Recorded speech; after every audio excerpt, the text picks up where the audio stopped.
Hello everybody. Today I am going to talk about Maruti Suzuki, which has already rallied a bit over the past few days, but still there is some sort of upside, maybe about 10 to 12% from current levels that we think.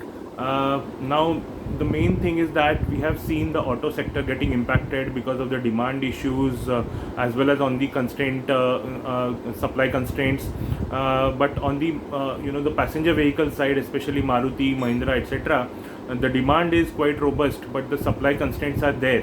So with now coming up with new launches and the overall demand scenario still looking robust, with some sort of ease coming from the supply side, we think that given that the demand remains robust, and if the supply constraints ease at any given point in time, we can see a very strong kind of sales performance from the likes of Maruti Suzuki, which is having a very strong nationwide dealership network, as well as a huge product portfolio. The company is also planning to come up with a few more launches going forward.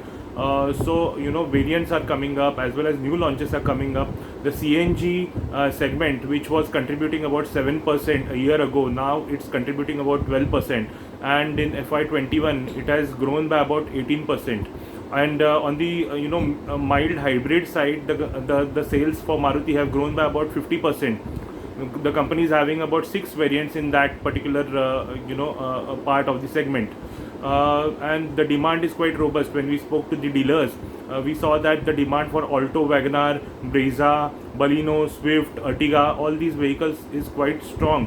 The CNG version of Ertiga is also doing quite robust.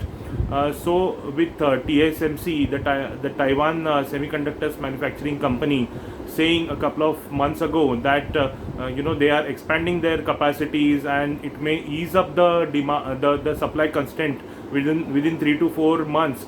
So that the market is sensing at this point in time that by the Diwali festival season, we may see some sort of easing on the supply side. Though the entire supply constraint may get eased, it may take about a year to get eased, but some sort of relief is being cited by the passenger vehicles or the passenger car manufacturers at this point in time. And we are also quite robust and bullish on the prospects of growth for these particular companies in FY22 and 23. So keeping all these factors in mind, we think that Maruti Suzuki has to be the best pick within the passenger vehicle segment.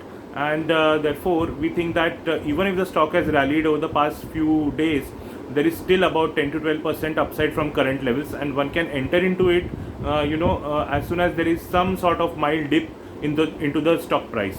Thank you.